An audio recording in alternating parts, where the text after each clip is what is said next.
ഇന്ന് നമ്മൾ നമ്മുടെ ജോഗ്രഫിക്ക് ശേഷം സാമ്പത്തിക ശാസ്ത്രം എക്കണോമിക്സ് എന്ന് പറയുന്ന ഒരു മേഖലയിലേക്ക് പ്രവേശിക്കുകയാണ്. ഇവിടെ നമുക്ക് ചർച്ച ചെയ്യാനുള്ള ആദ്യത്തെ അധ്യായം അതല്ലെങ്കിൽ നമ്മുടെ 16ാമത്തെ അധ്യായം സാമ്പത്തിക ശാസ്ത്ര ചിന്തകരും ഉപഭോക്തൃ സംരക്ഷണവും എന്ന് പറയുന്ന ഒരു ഭാഗമാണ്. സാമ്പത്തിക ചിന്തനം നമ്മുടെ ഇന്ത്യക്ക് വേണ്ടി അതല്ലെങ്കിൽ ലോകത്തിന് വേണ്ടി സാമ്പത്തിക മേഖലയിലേക്ക് സംഭാവന ചെയ്തിട്ടുള്ള ആളുകൾ ആരൊക്കെയാണ് എന്നുള്ളത് പറയുന്നുണ്ട്. അതോടൊപ്പം തന്നെ ഉപഭോക്തൃ അല്ലെങ്കിൽ ഉപഭോഗം, അത് ആ ഒരു സാധനങ്ങൾ വാങ്ങുക, വിൽക്കുക, അതിലെന്തൊക്കെയാണ് ശ്രദ്ധിക്കേണ്ടത് എന്നൊക്കെ പറയുന്ന കുറച്ച് ഭാഗങ്ങളാണ് ഇവിടെ പറയുന്നത്. അതിൽ ഫസ്റ്റ് തന്നെ നമുക്ക് ഗാന്ധിജിയുടെ ഒരു കോട്ടിങ് അതല്ലെങ്കിൽ ഗാന്ധിജി പറഞ്ഞ ഒരു ഭാഗം അവിടെ പറയുന്നുണ്ട്. അദ്ദേഹം ഈ ഒരു ഇതിൽ സാമ്പത്തിക മേഖലയിൽ അദ്ദേഹം തൊഴിലിൻ്റെ കാര്യങ്ങളും അതല്ലെങ്കിൽ അതും ചൂഷണമൊക്കെ നടന്ന ഒരു മേഖലയുമായി ബന്ധപ്പെട്ട് കുറച്ച് കാര്യങ്ങൾ ഗാന്ധിജി ഇവിടെ നമുക്ക് മുമ്പിൽ വെക്കുന്നുണ്ട്. അതാണ് ആ ഒരു അധ്യായത്തിൻ്റെ ആദ്യ ഭാഗത്ത് അദ്ദേഹത്തിൻ്റെ ഫോട്ടോ സഹിതം വെച്ചൊരു ബോക്സിൽ കൊടുത്തിട്ടുള്ളത്. ഓക്കെ, അപ്പോൾ അതെല്ലാവരും ജസ്റ്റ് ഒന്ന് അറിയാൻ വേണ്ടി കണ്ടൊന്ന് വായിച്ച് നോക്കുക എന്നുള്ളതുള്ളൂ. നമുക്കത്ര ഇമ്പോർട്ടൻ്റ് ആയിട്ടുള്ള കാര്യമല്ല. ഓക്കെ, നമ്മൾ നമ്മുടെ പാഠഭാഗത്തേക്ക് കിടക്കുകയാണ്. സാമ്പത്തിക ശാസ്ത്ര ചിന്തകരും ഉപഭോക്തൃ സംരക്ഷകരും എന്ന് പറയുന്ന അല്ലെങ്കിൽ സംരക്ഷണവും എന്ന് പറയുന്ന ഒരു ഭാഗം. ഓക്കെ, അപ്പോൾ അതിൽ നമ്മൾ ആദ്യം അറിഞ്ഞിരിക്കേണ്ടത് സാമ്പത്തിക ശാസ്ത്രം എന്താണ് എന്നുള്ളതാണ്. മനുഷ്യൻ ഏർപ്പെട്ടിരിക്കുന്ന വിവിധങ്ങളായ പ്രവർത്തനങ്ങളുടെ സാമ്പത്തിക തലത്തെക്കുറിച്ച് പഠിക്കുന്ന ശാസ്ത്ര ശാഖയാണ് ഏത് സാമ്പത്തിക ശാസ്ത്രം എന്ന് പറയുന്നത്. ഇന്ന് ഈ സമൂഹത്തിൽ നമുക്ക് അല്ലെങ്കിൽ സമൂഹത്തിൽ മനുഷ്യൻ ചെയ്യുന്ന സാമ്പത്തിക മേഖലയുമായി ബന്ധപ്പെട്ട് ചെയ്യുന്ന എല്ലാ കാര്യങ്ങളെയും ഉൾക്കൊള്ളിച്ചിട്ടുള്ള ഒരു പഠന മേഖലയാണ് സാമ്പത്തിക ശാസ്ത്രം എന്ന് പറയുന്നത്. ഇനി അതിൽ തന്നെ പ്രധാനമായിട്ടും ഇന്ത്യക്കാരായിട്ടുള്ള സാമ്പത്തിക ശാസ്ത്രജ്ഞർ ആരൊക്കെയാണ് എന്നുള്ളതും വൈദേശികരായിട്ടുള്ള അല്ലെങ്കിൽ പാശ്ചാത്യരായിട്ടുള്ള സാമ്പത്തിക ശാസ്ത്രജ്ഞന്മാർ ആരൊക്കെയാണ് എന്നുള്ളതും അവിടെ തന്നിട്ടുണ്ട്, ഫോട്ടോയും കൊടുത്തിട്ടുണ്ട്. ഇന്ത്യക്കാരായിട്ടുള്ള സാമ്പത്തിക ശാസ്ത്രജ്ഞന്മാർ പ്രധാനമായിട്ടും ചാണക്യൻ, ദാദാഭായ് നവറോജി, ഗാന്ധിജി, അമർത്യാസൻ തുടങ്ങിയിട്ടുള്ള ആളുകളാണ് ഇന്ത്യക്കാരായിട്ടുള്ള സാമ്പത്തിക ശാസ്ത്രജ്ഞന്മാർ. ഇനി പാശ്ചാത്യരായിട്ടുള്ള സാമ്പത്തിക ശാസ്ത്രജ്ഞന്മാർ Adam Smith, Karl Marx, Alfred Marshall, Lionel Robbins എന്നറിയപ്പെടുന്ന ആളുകളാണ് പ്രധാനമായിട്ടും അവിടെ എന്തായിട്ടുള്ളത് ഈ പാശ്ചാത്യരായിട്ടുള്ള ആളുകളായിട്ട് നമുക്ക് തന്നിട്ടുള്ളത്. അവരുടെ ഫോട്ടോയും കൊടുത്തിട്ടുണ്ട് കേട്ടോ, ജസ്റ്റ് ഒന്ന് നോക്കി വെക്കാം. ഇനി അതിൽ തന്നെ അവരുടെ സംഭാവനകൾ ഇന്ത്യക്കാരായിട്ടുള്ള അതല്ലെങ്കിൽ പാശ്ചാത്യരായിട്ടുള്ള സാമ്പത്തിക വിചക്ഷണന്മാരുടെ സംഭാവനകൾ എന്തൊക്കെയാണെന്ന് പറയുന്നുണ്ട്. അപ്പോൾ അതിൽ നമ്മൾ ടെക്സ്റ്റിൽ ആദ്യം കൊടുത്തിട്ടുള്ളത് പാശ്ചാത്യ സാമ്പത്തിക ശാസ്ത്രജ്ഞ അല്ലെങ്കിൽ ശാസ്ത്ര ചിന്തകരാണ് കൊടുത്തിട്ടുള്ളത്. ഒന്നാമത്തെ ആൾ ആഡം സ്മിത്ത്, സാമ്പത്തിക ശാസ്ത്രത്തിൻ്റെ പിതാവ് എന്നുള്ള പേരിലാണ് അദ്ദേഹം അറിയപ്പെടുന്നത്. എക്കണോമിക്സിൻ്റെ പിതാവാണ്. ഹു വാസ് ദി എക്കണോമിക്സ്റ്റ് അല്ലെങ്കിൽ who was the father of economics എന്ന് പറയുന്ന ആ ഒരു ഭാഗത്ത് പറയുന്നത് ആഡം സ്മിത്തിനെയാണ്. ദെൻ സമ്പത്തിനെക്കുറിച്ചുള്ള പഠനമാണ് സാമ്പത്തിക ശാസ്ത്രം എന്നാണ് അദ്ദേഹം അഭിപ്രായപ്പെട്ടത്. സാമ്പത്തിക പ്രവർത്തനങ്ങളിൽ സർക്കാർ ഇടപെടൽ പരിമിതപ്പെടുത്തണമെന്ന ലെസഫെയർ സിദ്ധാന്തത്തിൻ്റെ വ്യക്താവും കൂടിയാണ്. അതിൽ who was the father of laissez faire എന്ന് നമുക്ക് ചോദിക്കാം, അതല്ലെങ്കിൽ who was the father of economics എന്നുള്ളതും രണ്ടാണെങ്കിലും ആഡം സ്മിത്ത് എന്നുള്ളതാണ് നമ്മൾ ഓർത്തു വെക്കേണ്ടത്. രണ്ടാമത്തെ ഏറ്റവും പ്രഗത്ഭനായിട്ടുള്ളൊരു വ്യക്തിയാണ് കാൾമാക്സ് എന്നറിയപ്പെടുന്നത്. ശാസ്ത്രീയ സോഷ്യലിസത്തിൻ്റെ പിതാവ് എന്നാണ് അദ്ദേഹത്തെ അറിയപ്പെടുന്നത്. ഉൽപാദന പ്രക്രിയയിൽ തൊഴിലാളികളുടെ പങ്കാളിത്തത്തിന് ഏറ്റവും കൂടുതൽ ഉണ്ടാവണം എന്ന് വാദിച്ച മഹാൻ കൂടിയാണ് കാൾമാക്സ്. മിച്ചമൂല്യ സിദ്ധാന്തം അദ്ദേഹത്തിൻ്റെ ഒരു തിയറിയാണ് മിച്ചമൂല്യ സിദ്ധാന്തം. അത് കൊണ്ടുവന്നത് കാൾമാക്സ് ആണ്. അസമത്വം ഇല്ലാത്ത സമൂഹം സ്ഥാപിക്കുക എന്നതാണ് തൻ്റെ സിദ്ധാന്തത്തിലൂടെ അല്ലെങ്കിൽ തൻ്റെ ഐഡിയോളജിയിലൂടെ കാൾമാക്സ് ലക്ഷ്യം വെച്ചിട്ടുണ്ടായിരുന്നത്. മൂന്നാമത്തെ വ്യക്തിയാണ് ആൽഫ്രഡ് മാർഷൽ. ക്ഷേമ സാമ്പത്തിക ശാസ്ത്രം നിർവചനം അദ്ദേഹം അവതരിപ്പിച്ചു. ഒരു വെൽഫെയർ എക്കണോമിക്സ് ആണ് അദ്ദേഹത്തിൻ്റെ കണ്ടെത്തൽ. സമ്പത്ത് മനുഷ്യ ക്ഷേമത്തിന് വേണ്ടിയാവണമെന്ന് അദ്ദേഹം വാദിച്ചു. സാമ്പത്തിക പ്രവർത്തനങ്ങളെല്ലാം മനുഷ്യക്ഷേമത്തിന് പ്രാധാന്യം നൽകണമെന്നുള്ള ആശയമാണ് അദ്ദേഹം മുന്നോട്ട് വെച്ചിട്ടുണ്ടായിരുന്നത്. ദെൻ അടുത്ത വ്യക്തിയാണ്, നാലാമത്തെ ആളാണ് ലയണൽ റോബിൻസ് എന്നറിയപ്പെടുന്നത്. മനുഷ്യൻ്റെ ആവശ്യങ്ങൾ അതിരറ്റതും വിഭവങ്ങൾ പരിതവുമാണ്. എന്താണ് മനുഷ്യൻ എന്ന് പറയുന്നത്? അവരുടെ ആവശ്യങ്ങൾ, ആഗ്രഹങ്ങൾ എന്താണ് ഇഷ്ടം പോലെ ഉണ്ട്. എന്നാൽ അതിന് വേണ്ടിയിട്ടുള്ള വിഭവങ്ങൾ നമ്മുടെ സമൂഹത്തിൽ അതിനുള്ള വിഭവങ്ങൾ എന്താണ് കുറവാണ് എന്നാണ് അദ്ദേഹം പറയുന്നത്. അതുകൊണ്ട് തന്നെ വിഭവങ്ങളുടെ ബദൽ ഉപയോഗം പരിഗണിക്കണം. അപ്പോൾ എന്താണ് മനുഷ്യൻ്റെ ആവശ്യം കൂടുതലാണ്. അപ്പോൾ നമുക്ക് കുളിക്കാൻ എന്തുണ്ട്? വെള്ളം വേണം. വെള്ളം എന്താണ്? പരിമിതമാണ്. ശുദ്ധജലം പരിമിതമാണ്. അപ്പോൾ എന്ത് വേണം? നമ്മളെ വൃത്തിയാക്കുക, കുളിക്കുക എന്നുള്ളതിന്, വെള്ളം എന്നുള്ളതിന് നമ്മളെന്താണ് മറ്റൊരു ബദൽ മാർഗം നമ്മൾ കണ്ടെത്തണം എന്നാണ് അദ്ദേഹം പറയുന്നത്. അപ്പോൾ വിഭവങ്ങളുടെ ബദൽ ഉപയോഗം നമ്മുടെ ജീവിതത്തിൽ പരിഗണിക്കപ്പെടണം എന്നാണ് പറയുന്നത്. ആര് പറയുന്നത്? ലയണൽ റോബിൻസ് പറയുന്നത്. മനുഷ്യൻ്റെ അതിരറ്റ ആവശ്യങ്ങളും പരിമിതമായതും ബദൽ ഉപയോഗമുള്ളതുമായ വിഭവങ്ങളും തമ്മിലുള്ള ബന്ധമെന്ന നിലയിൽ മനുഷ്യൻ്റെ പെരുമാറ്റത്തെക്കുറിച്ച് പഠിക്കുന്ന ശാസ്ത്രമാണ് ഏത്? സാമ്പത്തിക ശാസ്ത്രം. അപ്പോൾ അദ്ദേഹം പറയുന്നത് എന്താണ്? ഇവിടെ വിഭവങ്ങൾ കുറവാണ്, മനുഷ്യൻ്റെ ആഗ്രഹങ്ങളും അതല്ലെങ്കിൽ അത് നിറവേറ്റപ്പെടേണ്ട വാണ്ട്സ് ആൻഡ് നീഡ്സിന് വേണ്ടിയിട്ടുള്ള സാധനങ്ങൾ കുറവാണ്. എന്നാൽ ഇതിനപ്പുറത്തേക്കാണ് മനുഷ്യൻ്റെ ആഗ്രഹങ്ങൾ. അപ്പോൾ ഇവ രണ്ടും തമ്മിലുള്ള ഒരു പഠനമാണ്, ഒരു ഏറ്റക്കുറച്ചിലുകളെ കുറിച്ചുള്ള പഠനമാണ് ഏത്? ഈ ഒരു സാമ്പത്തിക ശാസ്ത്രം എന്നത് ആരർത്ഥമാക്കുന്നത്? ലയണൽ റോബിൻസ് അർത്ഥമാക്കുന്നത് എന്നാണ് പറയുന്നത്. ഇനി നമ്മളവിടെ പറഞ്ഞു വെച്ച കാൾ മാർക്സിൻ്റെ ഒരു മിച്ചമൂല്യ സിദ്ധാന്തം എന്താണെന്നുണ്ട്, അതാണ് അവിടെ അടുത്തൊരു ഭാഗത്ത് പറയുന്നത്. മിച്ചമൂല്യ സിദ്ധാന്തം. ഓക്കെ, കാൾ മാർക്സ് ആണ് മിച്ചമൂല്യ സിദ്ധാന്തത്തിൻ്റെ ഉപജ്ഞാതാവ് എന്ന് നമ്മൾ പറഞ്ഞു. ഓക്കെ, ഒരു ചരക്കിൻ്റെ മൂല്യം എന്നത് അത് ഉൽപ്പാദിപ്പിക്കാൻ ആകെ ചിലവഴിച്ചിട്ടുള്ള അധ്വാനത്തിൻ്റെ മൂല്യമാണ്. അതായത് ഒരു ചരക്ക്, ഒരു ഉൽപ്പാദനം, ഒരു പ്രൊഡക്റ്റ്, ആ പ്രൊഡക്റ്റിൻ്റെ ആകെ വില എന്ന് പറയുന്നത് എന്താണെന്നാണ് അദ്ദേഹം പറയുന്നത്? അത് ഉൽപ്പാദിപ്പിക്കാൻ ആകെ ചിലവഴിച്ചിട്ടുള്ള അധ്വാനത്തിൻ്റെ മൂല്യം. ഇപ്പോൾ ഫുള്ള് മിഷനറീസാണ്. ആദ്യകാലത്ത് എന്താണ്? മിഷനറീസ് ഉണ്ടായിരുന്നില്ല, മനുഷ്യൻ്റെ അധ്വാനമാണ്. അപ്പോൾ മനുഷ്യന് ആ ഒരു പ്രൊഡക്റ്റ് ഉണ്ടാക്കാൻ വേണ്ടി എത്രത്തോളം അതിന് അധ്വാനിച്ചോ ആ അധ്വാനത്തിൻ്റെ ആകെ തുകയായിരിക്കണം ഏത്? ആ പ്രൊഡക്റ്റിൻ്റെ വില. ഓക്കെ, ഇപ്പോൾ നമ്മൾ ഉണ്ടാക്കുന്നത് ഒരു മൺകട്ടയാണ്. ഇപ്പോൾ വീടൊക്കെ നിർമ്മിക്കാൻ വേണ്ടിയിട്ട് ഒരു മൺകട്ടയാണ് ഉണ്ടാക്കുന്നത് എങ്കിൽ ആ മൺകട്ട ഉണ്ടാക്കാൻ വേണ്ടിയിട്ട് ഒരു മനുഷ്യന് എത്ര ദിവസം എടുത്തോ, അതിനെത്ര കായികാധ്വാനം എടുത്തോ, എന്തൊക്കെ കാര്യങ്ങൾക്ക് വേണ്ടി ആ കാര്യത്തിന് വേണ്ടി മനുഷ്യൻ ഉപയോഗിച്ചോ, അതിൻ്റെ എല്ലാം ആകെ തുകയായിരിക്കണം എന്ത്? ആ ഒരു ബ്രിക്കിൻ്റെ, ആ ഒരു കട്ടയുടെ വില എന്നുള്ളതായിരിക്കണം എന്നാണ് ആര് പറയുന്നത്? കാൾ മാർക്സ് പറയുന്നത്. തൊഴിലാളികളുടെ അധ്വാനത്തിൻ്റെ മൂല്യത്തിൽ ഒരു ഭാഗം മാത്രമേ മുതലാളി തൊഴിലാളികൾക്ക് നൽകുന്നുള്ളൂ. ബാക്കി മുഴുവനും എന്താണ്? മുതലാളി ലാഭമാക്കി മാറ്റി സ്വന്തമാക്കുന്നു എന്നുള്ളതാണ്. ഇങ്ങനെയുള്ളതാണ് മിച്ചമൂല്യം. ഇപ്പം നമ്മൾ ഇന്നത്തെ കാലത്ത് പറയുകയാണെന്നുണ്ടെങ്കിൽ എന്തുണ്ടാവും? 100 രൂപയാണ് ഒരു കട്ട ഉണ്ടാക്കാൻ വേണ്ടി ഒരു തൊഴിലാളിക്ക് വന്ന ചിലവ് എങ്കിൽ ആ 100 രൂപയാണ് എന്തിൻ്റെ വില? കട്ടയുടെ വില. എന്നാൽ ആ 100 രൂപ ആർക്ക് കിട്ടുന്നില്ല? തൊഴിലാളിക്ക് ആ 100 രൂപയും കിട്ടുന്നില്ല. 100 രൂപ അധ്വാനം അവൻ എടുത്തിട്ടുണ്ടെങ്കിൽ ചിലപ്പോൾ അവൻ എന്തുണ്ടാവും? 90 രൂപയെ കിട്ടുന്നുള്ളൂ. ബാക്കി 10 രൂപ ഒരു പണിയും ഒരു അധ്വാനവും എടുക്കാത്ത മുതലാളിയാണ് എടുക്കുന്നത്.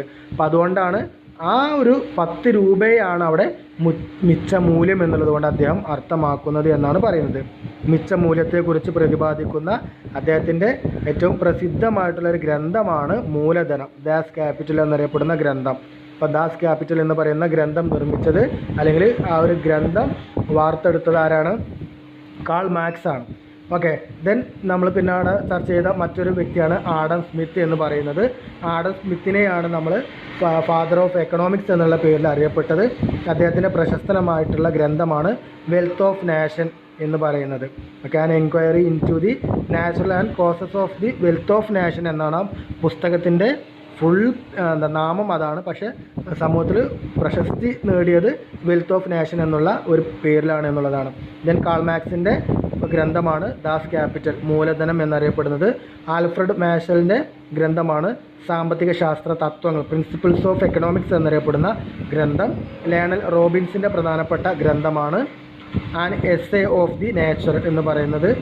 An essay of the nature and significance of economics and science എന്നറിയപ്പെടുന്ന ഗ്രന്ഥമാണ് ലയണൽ റോബിൻസ് എഴുതിയിട്ടുള്ളത്.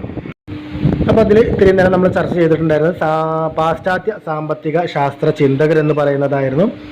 അപ്പോൾ അവർ ലോകത്തിന് നൽകിയിട്ടുള്ള സംഭാവനകളെ കുറിച്ചാണ് നമ്മൾ പറഞ്ഞത്. ഇനി ഇവിടെ ഇന്ത്യൻ സാമ്പത്തിക ശാസ്ത്ര ചിന്തകർ എന്ന് പറയുന്ന മേഖലയിലേക്കാണ് നമ്മൾ പോകുന്നത്. അതിലെ ഒന്നാമനാണ് ചാണക്യൻ എന്ന് പറയുന്നത്. ചാണക്യനൊക്കെ നമ്മുടെ ഇടയിൽ വളരെ സുപരിചിതനാണ്. അദ്ദേഹത്തിൻ്റെ കോട്ടിങ്ങുകളും ഒക്കെ നമ്മളെന്താണ് നിത്യജീവിതത്തിലേക്ക് ഉപയോഗപ്പെടുത്തി വരുന്ന ആളുകളാണ്. ആ ചാണക്യന് അദ്ദേഹത്തിൻ്റെ തിയറികളും അദ്ദേഹത്തിൻ്റെ കണ്ടെത്തലുകളും അദ്ദേഹത്തിൻ്റെ അഭിപ്രായങ്ങളും എന്തൊക്കെയാണെന്നുള്ളതാണ് നമ്മൾ നോക്കുന്നത്. കൃഷി, പശുപാലനം അതല്ലെങ്കിൽ മൃഗപരിപാലനം, വാണിജ്യം എന്നിവ മുഖ്യ തൊഴിലുകളാക്കിയിട്ടാണ് അദ്ദേഹം കണക്കാക്കിയിട്ടുണ്ടായിരുന്നത്. നമ്മുടെ ഇന്ത്യയുടെ ആ ഒരു കൾച്ചർ അനുസരിച്ചിട്ട് ഇവിടെ പ്രധാനപ്പെട്ട വരുമാന മാർഗം എന്ന് പറയുന്നത് അല്ലെങ്കിൽ സാമ്പത്തിക സ്രോതസ് എന്ന് പറയുന്നത് കൃഷിയാണ്. ദെൻ മൃഗപരിപാലനമാണ്, വാണിജ്യമാണ് എന്നുള്ളതാണ്. സ്വകാര്യ സ്വത്തിന് അവകാശമുള്ളപ്പോൾ തന്നെ സർക്കാർ വകയും ഭൂമി ഉണ്ടായിരുന്നു എന്നുള്ളതാണ്. നമുക്ക് എന്ത് ചെയ്യാം, സർക്കാർ ഒരു ഭൂമി, നമുക്കൊരു നിശ്ചിത ഭൂമി തരും. അതിനപ്പുറത്തേക്ക് എന്ത് ചെയ്യാം, നമുക്ക് കഴിവുണ്ട് എന്നുണ്ടെങ്കിൽ എത്രത്തോളം സമ്പത്ത് അല്ലെങ്കിൽ സ്വകാര്യ ഭൂസ്വത്ത് ഉണ്ടാക്കാനുള്ള അവകാശം നമുക്കുണ്ടായിരുന്നു. കരം, അതായത് ടാക്സ്, ബലി, ദണ്ഡം, ഭാഗം എന്നിങ്ങനെ 4 വരുമാന മാർഗങ്ങളാണ് നമ്മുടെ ഇന്ത്യയിൽ ഉള്ളതായിട്ട് അദ്ദേഹം കണക്കാക്കിയിട്ടുണ്ടായിരുന്നത്. രാജ്യത്തിൻ്റെ സാമ്പത്തിക പുരോഗതിക്ക് ശരിയായ ഒരു നയം വേണം. അവനവന് ഇഷ്ടമുള്ളൊരു രീതി പിന്തുടരലല്ല. സർക്കാരിൻ്റെ അണ്ടറിൽ എന്ത് വേണം, ഫലപ്രദമായിട്ടുള്ളൊരു സാമ്പത്തിക ഒരു നയം വേണം എന്നുള്ളതാണ് അദ്ദേഹം പറഞ്ഞത്. ഫലപ്രദമായ സാമ്പത്തിക പ്രവർത്തനം വരുമാന നഷ്ടം തടയും എന്നുള്ളതാണ്. ഓക്കെ, തന്നിഷ്ടം പോലെ ചെയ്തു കഴിഞ്ഞാൽ എന്തുണ്ടാവാം, ഒരു ഈക്വൽ ആയിട്ടുള്ള ഒരു ഇക്വിലിബ്രിയം പോയിന്റിലേക്ക് നമുക്ക് എത്താൻ കഴിയില്ല.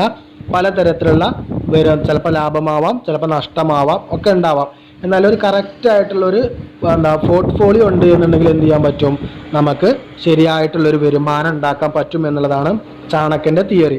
ദെൻ രണ്ടാമത്തെ മഹാനായ വ്യക്തിയാണ് ദാദാഭായ് നവറോജി എന്നറിയപ്പെടുന്നത്. ഡ്രെയിൻ തിയറി, ചോർച്ചാ സിദ്ധാന്തം. നമ്മൾ പറഞ്ഞിട്ടുണ്ടായിരുന്നു, ഇന്ത്യൻ സ്വാതന്ത്ര്യ സമര പോരാട്ടത്തിൽ ബ്രിട്ടീഷുകാർ ഇവിടെ ഇന്ത്യയെ കട്ടുമുടിച്ച് തിരിച്ചു പോയപ്പോൾ ആ പോണ പോക്കിൽ എന്താണ് ഇന്ത്യ കണ്ടെത്തിയത്, എന്താണ് ഇവിടെ ഉണ്ടായിരുന്ന ധാരാളം സമ്പത്ത് ബ്രിട്ടനിലേക്ക് ഒഴുകിയിട്ടുണ്ട് എന്ന് ആദ്യമായിട്ട് കണ്ടെത്തിയത് ദാദാഭായ് നവറോജിയാണ്. ആ കണ്ടെത്തലാണ് ഇവിടെ ഡ്രെയിൻ തിയറി, ചോർച്ചാ സിദ്ധാന്തം എന്ന് പറയുന്നത്. ബ്രിട്ടീഷ് ഭരണം ഇന്ത്യയിൽ നിന്നും സമ്പത്ത് ചോർത്തുന്നുണ്ട് എന്ന് അദ്ദേഹം അവകാശവാദം ഉന്നയിച്ചു, അല്ലെങ്കിൽ അദ്ദേഹം അഭിപ്രായപ്പെട്ടു. ശമ്പളം, പെൻഷൻ, നികുതി, അസംസ്കൃത വസ്തുക്കളുടെ കയറ്റുമതി, ബ്രിട്ടീഷ് ഉൽപ്പന്ന വിൽപ്പന എന്നിവയിലൂടെയാണ് ഇവിടുന്ന് എന്തായത് നമ്മുടെ സമ്പത്ത് ബ്രിട്ടനിലേക്ക് ചോർന്നത് എന്നാണ് അദ്ദേഹം കണ്ടെത്തിയത്. ഇന്ത്യയിലെ ദാരിദ്ര്യത്തിൻ്റെ പ്രധാന കാരണം എന്ന് പറയുന്നത് ഇവിടെ ഉണ്ടായിരുന്ന സമ്പത്തിൻ്റെ ചോർച്ചയാണ് എന്നാണ്. ആ സമ്പത്ത് ചോരാതെ ഇവിടെ തന്നെ ഉണ്ടായിരുന്നു എങ്കിൽ ഇന്ന് ഇന്ത്യ ലോകം കണ്ട ഏറ്റവും വലിയ റിച്ചസ്റ്റ് ആയിട്ടുള്ള ഒരു രാജ്യമായിട്ട് മാറുമെന്നാണ് അദ്ദേഹത്തിൻ്റെ കണക്കുകൂട്ടൽ. റിച്ചസ്റ്റ് എന്ന് പറയുമ്പോൾ പണം മാത്രമല്ല കേട്ടോ, ഇവിടെ വൈവിധ്യങ്ങളാണ് പറയുന്നത്. അത്രത്തോളം എന്തുണ്ടായിരുന്നു, ഇന്ത്യയിൽ ഭൂസ്വത്ത് ഉണ്ടായിരുന്നു എന്നുള്ളതാണ് അദ്ദേഹം അഭിപ്രായപ്പെട്ടത്. ദെൻ മൂന്നാമത്തെ വ്യക്തിയാണ് ഗാന്ധിജി. കാർഷിക ഗ്രാമീണ സമ്പദ് വ്യവസ്ഥയ്ക്ക് അദ്ദേഹം പ്രാധാന്യം നൽകി. ട്രസ്റ്റിഷിപ്പ് സമ്പ്രദായം അദ്ദേഹം അവതരിപ്പിച്ചു. എന്താണ്, എല്ലാ സ്വത്തിനും എല്ലാവരും അവകാശികളെല്ലാം മറിച്ചെന്ന് വേണം, ട്രസ്റ്റ് വേണം, അതിനൊരു അതോറിറ്റി വേണം എന്നുള്ളൊരു ആശയമാണ് അദ്ദേഹം കൊണ്ടുവന്നത്. ചെറുകിട കുടിൽ വ്യവസായങ്ങൾക്ക് മുഖ്യ പരിഗണന അദ്ദേഹം നൽകി. സത്യത്തിലും അഹിംസയിലും ആവശ്യത്തിലും അധിഷ്ഠിതമായിട്ടുള്ളൊരു സമ്പദ് വ്യവസ്ഥയാണ് ആര് ഊന്നൽ നൽകിയത്, ഗാന്ധിജി ഊന്നൽ നൽകിയിട്ടുണ്ടായിരുന്നത്. ദെൻ നാലാമത്തെ വ്യക്തിയാണ് അമർത്യാസൻ എന്ന് പറയുന്നത്. മനുഷ്യക്ഷേമം, സാമ്പത്തിക സമത്വം, വികസനം സംബന്ധിച്ചിട്ടുള്ള ആശയങ്ങൾക്കാണ് അദ്ദേഹം ഊന്നൽ നൽകിയിട്ടുണ്ടായിരുന്നത്. സാമൂഹ്യ ക്ഷേമം സൂക്ഷ്മതലത്തിൽ വിശകലനം അദ്ദേഹം ചെയ്തിട്ടുണ്ടായിരുന്നുണ്ട്. ഏറ്റവും മൈക്രോ തലത്തിൽ തന്നെ എന്താണ് മനുഷ്യൻ്റെ വെൽഫെയർ അദ്ദേഹം നോക്കി കണ്ടിട്ടുണ്ടായിരുന്നു എന്നുള്ളതാണ്. പട്ടിണി, ദാരിദ്ര്യം, ക്ഷാമം തുടങ്ങിയ പ്രശ്നങ്ങളെ സാമ്പത്തിക ശാസ്ത്രത്തിൻ്റെ പ്രധാന കേന്ദ്രമാക്കി അദ്ദേഹം മാറ്റി. സ്വാതന്ത്ര്യമാണ് വികസനം എന്ന ആശയം അദ്ദേഹം അവതരിപ്പിച്ചിട്ടുണ്ടായിരുന്നത്. അപ്പോൾ അത്രയും കാര്യങ്ങളാണ് അമർത്യാസൻ എന്താണ് ഇവിടെ കൊണ്ടുവന്നിട്ടുണ്ടായിരുന്നത് എന്നുള്ളതാണ്. അപ്പോൾ ഇത്രയും കാര്യങ്ങളാണ് ഇവിടെ ഉണ്ടായിരുന്ന തദ്ദേശീയരായിട്ടുള്ള സാമ്പത്തിക ശാസ്ത്ര ചിന്തകന്മാർ കൊണ്ടുവന്നിട്ടുണ്ടായിരുന്നത്. അടുത്തൊരു ഭാഗത്തായിട്ട് പറയുന്നുണ്ട് ഉപഭോക്താവ് എന്താണെന്ന് പറയുന്നുണ്ട്. അതായത് കൺസ്യൂമർ എന്താണെന്നാണ് പറയുന്നത്. വില നൽകിയോ അതല്ലെങ്കിൽ നൽകാമെന്ന വ്യവസ്ഥയിലോ ഏതെങ്കിലും സാധനങ്ങളും സേവനങ്ങളും വാങ്ങി ഉപയോഗിക്കുന്ന ആളുകളാണ്. നമ്മളെ കുറിച്ച് തന്നെയാണ് പറയുന്നത്. നമ്മളൊന്നല്ലെങ്കിൽ ഉണ്ടാവും ഒരു സാധനം വാങ്ങുമ്പോൾ അതിന് വില കൊടുക്കുന്നുണ്ട്, അതല്ലെങ്കിൽ അതിൻ്റെ പണം നാളെ തരാമെന്ന് പറഞ്ഞുകൊണ്ട് നമ്മൾ എന്തെങ്കിലും ഒരു സാധനം വാങ്ങി ഉപയോഗിക്കുന്നുണ്ടെങ്കിൽ അങ്ങനെ ഉപയോഗിക്കുന്ന ആളുകളെയാണ് ഇവിടെ ഉപഭോക്താവ് എന്ന് പറയുന്നത്. നീ അങ്ങനെ ഉപയോഗിക്കുക എന്ന് പറഞ്ഞു. അപ്പം എന്താണ് ഉപയോഗം, ഉപഭോഗം എന്താണെന്ന് പറയുന്നുണ്ട്. മനുഷ്യൻ്റെ ആവശ്യങ്ങളെ തൃപ്തിപ്പെടുത്തുന്നതിനായിട്ടുള്ള സാധനങ്ങളും സേവനങ്ങളുമാണ് ഉപയോഗം, അല്ലെങ്കിൽ ഉപയോഗപ്പെടുത്തുന്നതിനെയാണ് പറയുന്നത്. ഒരു വസ്തു അത് ഉപയോഗിച്ചാൽ എന്ത് വേണം, അത് ഉപയോഗിച്ചതിൻ്റെ പേരിൽ എനിക്കൊരു സാറ്റിസ്ഫാക്ഷൻ വേണം, തൃപ്തി വേണം. ആ തൃപ്തി ഉണ്ടെങ്കിൽ ആ തൃപ്തി ചെയ്യാൻ വേണ്ടിയിട്ടുള്ള ആ ഉപകരണങ്ങളെയാണ് ഉപഭോഗം, അല്ലെങ്കിൽ ആ ഉപകരണങ്ങൾ ഉപയോഗിക്കുന്നതിനെയാണ് ഉപഭോഗം എന്ന് പറയുന്നത്. ഇനി ഉപയുക്തത, നമ്മൾ ഉപയോഗിക്കുമ്പോൾ നമുക്ക് അതിൽ നിന്ന് കിട്ടുന്ന തൃപ്തി ഉണ്ടല്ലോ, ആ തൃപ്തി തരുന്ന ഉൽപ്പന്നങ്ങളെയാണ്. ഓക്കെ, അപ്പോൾ മനുഷ്യൻ്റെ ആവശ്യങ്ങളെ തൃപ്തിപ്പെടുത്തുന്നതിനായിട്ടുള്ള സാധനങ്ങളുടെയും സേവനങ്ങളുടെയും ഉപയോഗപ്പെടുത്തുന്നതിനാണ് ഉപയോഗം എന്ന് പറയുന്നത്. അത്തരം ആവശ്യങ്ങൾ തൃപ്തിപ്പെടുത്തുവാനുള്ള ഉൽപ്പന്നങ്ങളുടെ കഴിവിനെയാണ് എന്ത് പറയുന്നത്, ഉപയുക്തത. അപ്പോൾ എനിക്ക് നല്ല വിശപ്പുണ്ട്, അപ്പോൾ എനിക്ക് എന്തുണ്ട്, ജസ്റ്റ് ഒരു ചെറിയ ഒരു കപ്പിൽ അതല്ലെങ്കിൽ ഒരു ചെറിയ നമ്മൾ ബോട്ടിലുകളുടെ ടോപ്പ് ഉണ്ടല്ലോ, ആ ടോപ്പിൽ എനിക്കൊരു ജ്യൂസ് തന്നു. ആ ടോപ്പിലൊരു ജ്യൂസ് തന്നു, അതിലൊരു 2 ഡ്രോപ്പ് 3 ഡ്രോപ്പ് 4 തുള്ളികളൊക്കെ ആയിട്ട് എനിക്ക് എന്ത് വന്നു, ജ്യൂസ് തന്നു. എനിക്കതുകൊണ്ട് എന്ത് തീരുന്നില്ല, എൻ്റെ വിശപ്പ് തീരുന്നില്ല. അപ്പോൾ അതിനെന്തില്ല, ഉപയുക്തതല്ല. നേരെ മറിച്ച് എനിക്ക് നല്ലോണം വിശന്ന് നിൽക്കുന്ന സമയമാണ്, അപ്പോൾ എനിക്കൊരു 2 ഗ്ലാസ് അതല്ലെങ്കിൽ ഒരു കോപ്പ ഒരു മഗ്ഗിലാണ് എനിക്ക് ജ്യൂസ് തന്നത് എങ്കിൽ എന്തുണ്ടാവും, അത് കുടിച്ചു കഴിഞ്ഞാൽ എൻ്റെ വിശപ്പ് എൻ്റെ ദാഹം തീരും. അപ്പോൾ അതിനെന്തുണ്ടായി, ഞാനതിൽ സാറ്റിസ്ഫൈഡ് ആയി, അതെൻ്റെ ആവശ്യം എന്തായി, നിറവേറ്റി. അപ്പോൾ അതിനെന്തുണ്ട്, ഒരു ഉപയുക്തത ഉണ്ട് എന്നാണ് പറയുന്നത്. ഇനി അതാണ് നമ്മൾ ഉപഭോക്താവ് എന്താണെന്ന് പറഞ്ഞു, ഉപഭോഗം എന്താണെന്ന് പറഞ്ഞു, ഉപയുക്തത എന്താണെന്നും പറഞ്ഞു. ഇനി നമ്മൾ ആസ് എ കൺസ്യൂമർ അതല്ലെങ്കിൽ ഒരു ഉപഭോക്താവ് എന്നുള്ള നിലയിൽ പല ഇടങ്ങളിലും നമ്മൾ എന്തുണ്ട്, വഞ്ചിക്കപ്പെടാറുണ്ട്. അപ്പം അങ്ങനെ വഞ്ചിക്കപ്പെടാനുള്ള സാഹചര്യങ്ങൾ സന്ദർഭങ്ങൾ പറയുന്നുണ്ട്. വാഗ്ദാനം ചെയ്യപ്പെട്ട ഉപയുക്തതയിൽ കുറവ് വരുത്തുക, അമിതമായിട്ട് വില ഈടാക്കുക, വ്യാജ ഉൽപ്പന്നങ്ങൾ നൽകുക, മായം ചേർക്കുക, അളവ് തൂക്ക വ്യത്യാസങ്ങൾ ഉണ്ടാവുക, ഗുണമേന്മ ഇല്ലാതിരിക്കുക, ലോക്കൽ പ്രൊഡക്റ്റുകൾ തരിക, ദെൻ കൃത്യസമയത്ത് തരാതിരിക്കുക. ഇങ്ങനത്തെ അവസരങ്ങളൊക്കെ ഉണ്ടാകുമ്പോൾ നമുക്ക് എന്ത് പറയാൻ പറ്റും, ആ കൺസ്യൂമർ വഞ്ചിക്കപ്പെട്ടു എന്ന് പറയാൻ പറ്റും. ഓക്കെ, ഇനി അങ്ങനെ വഞ്ചന തടയാൻ അതല്ലെങ്കിൽ നമ്മളും എന്താണ്, ജസ്റ്റ് അത് മാത്രം ശ്രദ്ധിച്ചാൽ മാത്രം പോരാ, എന്തുകൂടി ശ്രദ്ധിക്കണം, നല്ല ഉപഭോക്തൃ ശീലങ്ങൾ നമ്മളിൽ ഉണ്ടാവണം. സാധനങ്ങൾ വാങ്ങുമ്പോൾ അതിൻ്റെ ബില്ലുകൾ ചോദിച്ചു വാങ്ങണം. തൂക്കിങ്ങാണ്ട് അളവുകൾ തൂക്കങ്ങളൊക്കെ ആണെന്നുണ്ടെങ്കിൽ അതിൻ്റെ തൂക്കങ്ങളൊക്കെ കറക്റ്റ് ആണോ അല്ലേ എന്നുള്ളത് നമ്മൾ വാങ്ങുമ്പോൾ തന്നെ ശ്രദ്ധിക്കണം. നിർമ്മിച്ച അത് കമ്പനി ഏതാണെന്ന് വെച്ചാൽ ആ കമ്പനിയുടെയും ദെൻ അത് വിതരണം ചെയ്യുന്ന ആളുകളുടെയൊക്കെ ഡീറ്റെയിൽസ് അതിൽ വേണം. ഒക്കെ മാനുഫാക്ചറിങ് ഡേറ്റ്, അത് ഏത് പ്രൊഡക്റ്റാണ്, ഏത് കമ്പനിയുടെ പ്രൊഡക്റ്റാണ് എന്നുള്ളതിൻ്റെയൊക്കെ ലേബലുകൾ അതിലുണ്ട് എന്ന് നമ്മൾ ഉറപ്പാക്കണം. ദെൻ ഒരു സാധനം വാങ്ങുമ്പോൾ അത് എങ്ങനെയാണ് ഉപയോഗിക്കേണ്ടത് എന്നുള്ളതിനെക്കുറിച്ചുള്ള ഒരു ധാരണയും നമുക്ക് എന്താണ് ഉണ്ടായിരിക്കണം എന്നുള്ളതാണ്. ദെൻ ഉപഭോക്തൃ സംരക്ഷണ നിയമം എന്തുണ്ട്, സാധനങ്ങൾ തോന്നിയ പോലെ വിൽക്കുവാനോ വാങ്ങുവാനോ നിർമ്മിക്കാനോ ഒന്നും പറ്റൂല. അതിനെന്തുണ്ട്, നമ്മുടെ രാജ്യത്തിനകത്തൊരു നിയമമുണ്ട്. ആ നിയമം നടപ്പിലാക്കുന്നത് അതല്ലെങ്കിൽ കൊണ്ടുവരുന്നത് 1986 ആ നിയമത്തെയാണ് ഇവിടെ ഉപഭോക്തൃ സംരക്ഷണ നിയമം എന്ന് പറയുന്നത്. അതിൻ്റെ ഭാഗമായിട്ട് എന്താണ്, ഇവിടത്തുള്ള ഉപഭോക്താവിൻ്റെ അവകാശങ്ങളൊക്കെ വ്യക്തമായിട്ടുള്ള നിർവചിക്കപ്പെട്ടൊരു നിയമമായിരുന്നു അത് മുഖാന്തരം നമ്മുടെ സമൂഹത്തിൽ ഇതിലൊക്കെ എന്തെങ്കിലും പ്രശ്നങ്ങളൊക്കെ ഉണ്ടാവുകയാണെങ്കിൽ പരിഹരിക്കാൻ വേണ്ടിയിട്ട് ഉപഭോഗ അല്ലെങ്കിൽ തർക്ക പരിഹാര അവകാശ നിയമങ്ങളും അതിൻ്റെ കോടതികളൊക്കെ ഇവിടെ വന്നിട്ടുണ്ട് എന്നുള്ളതാണ് അതിൽ പറയുന്നത്. അതിൻ്റെ ഭാഗമായിട്ട് ഇവിടെ സംരക്ഷണം നൽകണം. എന്തിനൊക്കെ സംരക്ഷണം നൽകണം, ജീവനും സ്വത്തിനും ഹാനികരമാകുന്ന ഉൽപ്പന്നങ്ങൾ നിർമ്മിക്കുവാനോ വിൽക്കുവാനോ പാടില്ല എന്നുള്ള തരത്തിലുള്ള ഒരു സംരക്ഷണ നിയമം അതിലുണ്ട്. അതിനൊരു ഗുണമേന്മ നിയമമുണ്ട്.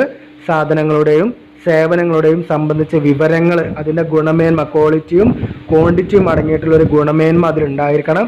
ആ പ്രൊഡക്റ്റ് എന്താണോ അതിനൊരു ന്യായമായിട്ടുള്ളൊരു വിലയായിരിക്കണം ഉണ്ടാകേണ്ടത്. അന്യായമായ വില അതിന് ഈടാക്കാൻ പാടില്ല. ദെൻ നമ്മൾ വാങ്ങിയിട്ടുള്ള ഉപയോഗിച്ചിട്ടുള്ള സാധനങ്ങൾക്ക് എന്തെങ്കിലും പ്രശ്നങ്ങൾ ഉണ്ടെങ്കിൽ, അതിലെന്തെങ്കിലും കൃത്രിമോ മറ്റു കാര്യങ്ങളൊക്കെ ഉണ്ടെങ്കിൽ അതിൽ നമുക്ക് തർക്കമുണ്ടെങ്കിൽ ആ തർക്കം പരിഹരിക്കാൻ പറ്റുന്ന രീതി അതിനുണ്ടായിരിക്കണം. ദെൻ ഇതിനൊക്കെ എന്തുണ്ടാവണം, ഇതിനൊക്കെ ഉപരി ഈ പ്രൊഡക്റ്റുകളെക്കുറിച്ചും സാധനങ്ങളെക്കുറിച്ചും സേവനങ്ങളെക്കുറിച്ചൊക്കെ ഒരു മിതമായ ഒരു അറിവ്, ഒരു നോളേജ് ആർക്കുണ്ടാവണം, ഉപഭോക്താവിന് ഉണ്ടാവണം എന്നുള്ളതാണ് അവിടെ പറയുന്നത്.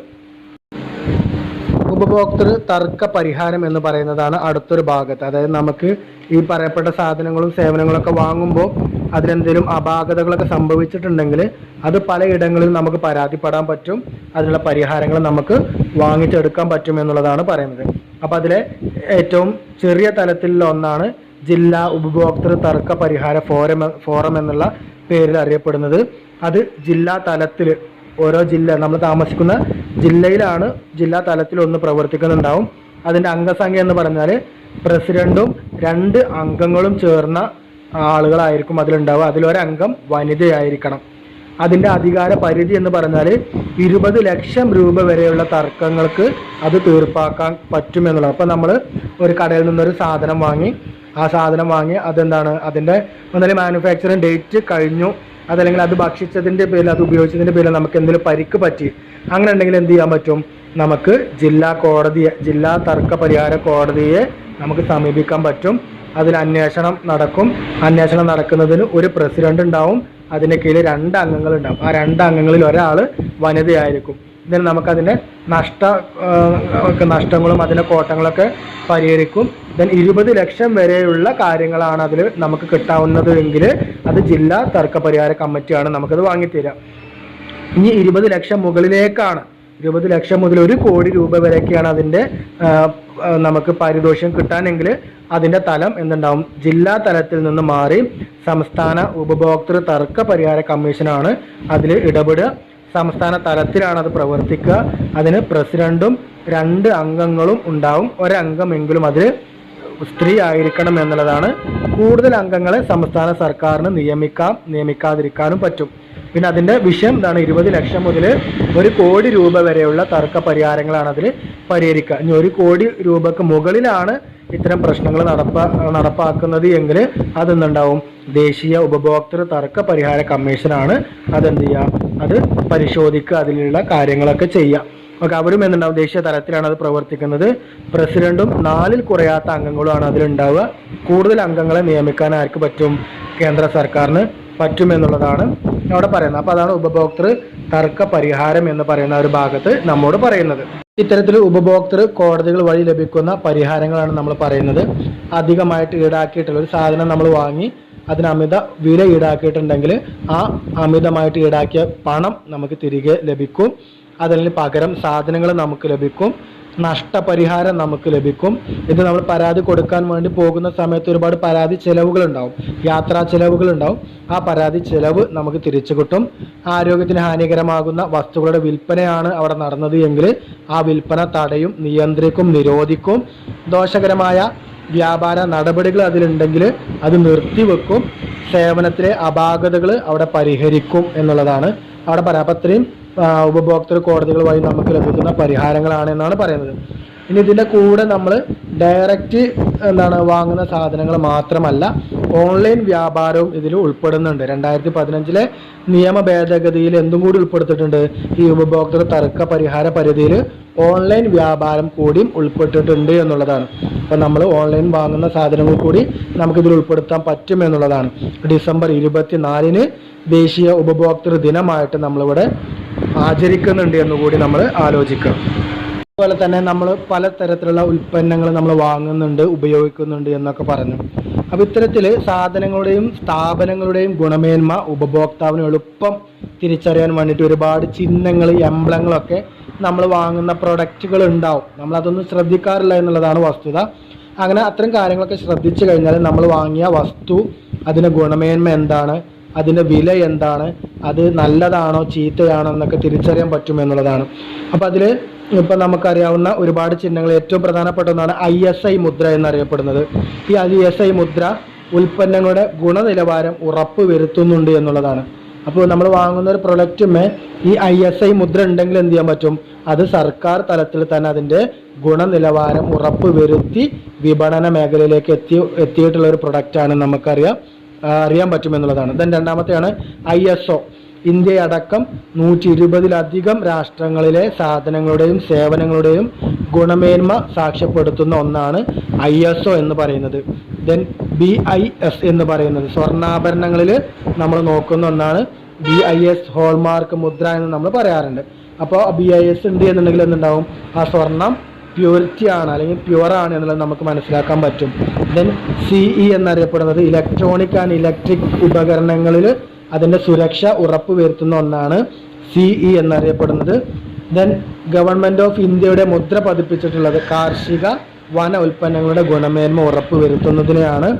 Then veg and non veg, ഒരു പച്ചയിൽ പ്യുവർ വെജാണ് എന്നും നോൺ വെജ് റെഡിലും വരുന്നതാണ്.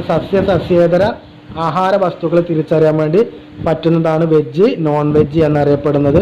ദെൻ FPO പഴം, പച്ചക്കറികളിൽ നിന്നുള്ള ഉൽപ്പന്നങ്ങളുടെ നിലവാരവും സുരക്ഷിതത്വവും ഉറപ്പുവരുത്തുന്നതിനെയാണ് ഇവിടെ FPO എന്നറിയപ്പെടുന്ന മുദ്ര ഇവിടെ ഉൽപ്പാദിപ്പിക്കുന്ന അല്ലെങ്കിൽ ഇവിടെ ഉപയോഗിച്ചിട്ടുള്ളത് എന്നുള്ളതാണ്. അപ്പോൾ ഇത്രയും കാര്യങ്ങളാണ് എന്തുണ്ടാവും, നമ്മളൊരു സാധനം വാങ്ങുമ്പോൾ അതിൻ്റെ പാക്കറ്റുകളിൽ അതിൻ്റെ സാധനത്തുമ്പോൾ നമുക്ക് കാണാൻ പറ്റുന്ന നമ്മുടെ ഗുണമേന്മ സാക്ഷ്യപ്പെടുത്തുന്ന ചിഹ്നങ്ങൾ, എംബ്ലങ്ങൾ എന്നറിയപ്പെടുന്നത്. അപ്പോൾ നമ്മൾ ഇവിടെ ചർച്ച ചെയ്തത് സാമ്പത്തിക ശാസ്ത്ര ചിന്തകരും ഉപഭോക്തൃ സംരക്ഷണവും എന്ന് പറയുന്ന ആ ഒരു ഭാഗത്ത് ഇത്രയും കാര്യങ്ങളാണ് ഉള്ളത്. അതിൽ ഏറ്റവും ഇമ്പോർട്ടൻ്റ് ആയിട്ട് വരുന്ന കുറച്ച് കാര്യങ്ങളാണ് അതിൻ്റെ തുടക്കത്തിൽ പറഞ്ഞു തോന്നുന്നത്. ഏറ്റവും പ്രധാനപ്പെട്ട ഇന്ത്യൻ സാമ്പത്തിക ശാസ്ത്രജ്ഞന്മാരും വിദേശ സാമ്പത്തിക ആളുകളും അതിൽ അവരുടെ സംഭാവനകളും അവർ തന്നിട്ടുണ്ടായിരുന്ന കാര്യങ്ങൾ ഏതൊക്കെയാണെന്നുള്ളത്. ഏറ്റവും പ്രധാനപ്പെട്ട ഗ്രന്ഥങ്ങൾ നമ്മളവിടെ പറഞ്ഞതിലിട്ടുണ്ടായിരുന്നത് ദാസ് ക്യാപിറ്റൽ, മറ്റേ ഏറ്റവും പ്രധാനപ്പെട്ട സാമ്പത്തിക ശാസ്ത്ര വൈദേശിക അല്ലെങ്കിൽ പാശ്ചാത്യ സാമ്പത്തിക ശാസ്ത്ര ചിന്തകനായിട്ടുള്ള കാൾ മാർക്സിൻ്റെ ബുക്കാണ് ദാസ് ക്യാപിറ്റൽ.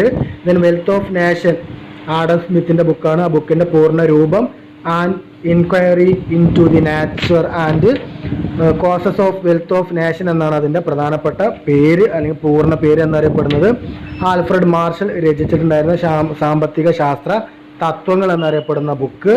ദെൻ ലേണൽ റോബിൻസിൻ്റെ ബുക്കായിട്ടുള്ള an essay of the nature and significance of economics and science എന്നറിയപ്പെടുന്ന ബുക്ക്. അതാണ് ഏറ്റവും പ്രധാനപ്പെട്ട ബുക്കുകൾ അതിൽ പറയുന്നത്. ദെൻ ഇന്ത്യയിലെ സാമ്പത്തിക ശാസ്ത്ര ചിന്തകന്മാർ ആരൊക്കെയാണ്, അവരുടെ സംഭാവനകൾ എന്തൊക്കെയാണ് എന്നുള്ളത്. പിന്നെ ഉപഭോഗം എന്താണ്, ഉപഭോക്താവ് എന്താണ്, യൂട്ടിലിറ്റി ഉപയുക്തത എന്താണ് എന്നുള്ളതാണ്. ദെൻ ഉപഭോക്താവ് വഞ്ചിക്കപ്പെടുന്ന സാഹചര്യങ്ങളും ഉപഭോക്താവ് വളർത്തിയെടുക്കേണ്ട ഉപഭോക്തൃ ശീലങ്ങളും എന്താണ് നമ്മൾ പറഞ്ഞു. ദെൻ 1986 ഉപഭോക്തൃ സംരക്ഷണ നിയമം എന്താണ് എന്നുള്ളത് നമ്മൾ പറഞ്ഞു. അതും ആലോചിച്ച് വെക്കണം. ദെൻ പിന്നീട് ഉപഭോക്തൃ തർക്ക പരിഹാര ഫോറങ്ങൾ, അത് ജില്ലാ തലത്തിലുണ്ട്, സംസ്ഥാന തലത്തിലുണ്ട്, കേന്ദ്ര തലത്തിലുണ്ട്, അല്ലെങ്കിൽ ദേശീയ തലത്തിലുണ്ട് എന്ന് നമ്മൾ പറഞ്ഞു. മാത്രമല്ല അതിൻ്റെ അവസാന ഭാഗത്തായിട്ട് പിന്നെ നമ്മൾ നോക്കിയിട്ടുണ്ടായിരുന്നത് നമ്മുടെ വാങ്ങിയിട്ടുള്ള ഉപയോഗ സാധനങ്ങൾ അല്ലെങ്കിൽ വസ്തുക്കളിൽ ഉണ്ടായിരുന്ന എംബ്ലങ്ങൾ, അതിലെ ചിഹ്നങ്ങൾ എന്തിനൊക്കെയാണ് സൂചിപ്പിക്കുന്നുള്ള എന്നുള്ള കാര്യങ്ങളാണ് നമ്മൾ നോക്കിയിട്ടുണ്ടായിരുന്നത്. അപ്പോൾ ഇന്നത്തെ അധ്യായത്തിൽ ഇത്രയും കാര്യങ്ങളാണ് നമ്മൾ നോക്കിയിട്ടുണ്ടായിരുന്നത്. സാമ്പത്തിക ശാസ്ത്ര ചിന്തകരും ഉപഭോക്തൃ സംരക്ഷണവും എന്ന് പറയുന്ന ഈ ഒരു ഭാഗത്ത് ഞാൻ തുടക്കത്തിൽ പറഞ്ഞതുപോലെ നമ്മുടെ എക്കണോമിക്സിൻ്റെ ആദ്യത്തെ അധ്യായമാണ്. അതിൽ എത്രയും കാര്യങ്ങൾ നമ്മൾ നോക്കി എന്നുള്ളത് വളരെ കുറഞ്ഞ കാര്യങ്ങളാണ് അധ്യായത്തിൽ പഠിക്കാനുള്ളത് എങ്കിലും എക്സാം ഓറിയൻറ്റഡ് ആയിട്ട് നമുക്ക് എന്ത് ചെയ്യാൻ പറ്റില്ല, ഈ അധ്യായത്തിന് അത്രയോട് തിരസ്കരിക്കാൻ കഴിയൂല. അപ്പോൾ അതിൻ്റെ ഒരു പ്രാധാന്യമൊക്കെ നിങ്ങൾ മനസ്സിലാക്കേണ്ടതുണ്ട്. എക്സാമിന് വേണ്ടിയിട്ട് നല്ലോണം പ്രിപ്പയർഡ് ആവേണ്ടതുണ്ട്. അപ്പോൾ അതിലൊരു ചെറിയൊരു പോർഷനാണ് നമ്മൾ ഈ ഒരു അധ്യായത്തിൽ വരുന്നുള്ളൂ. Okay, thank you.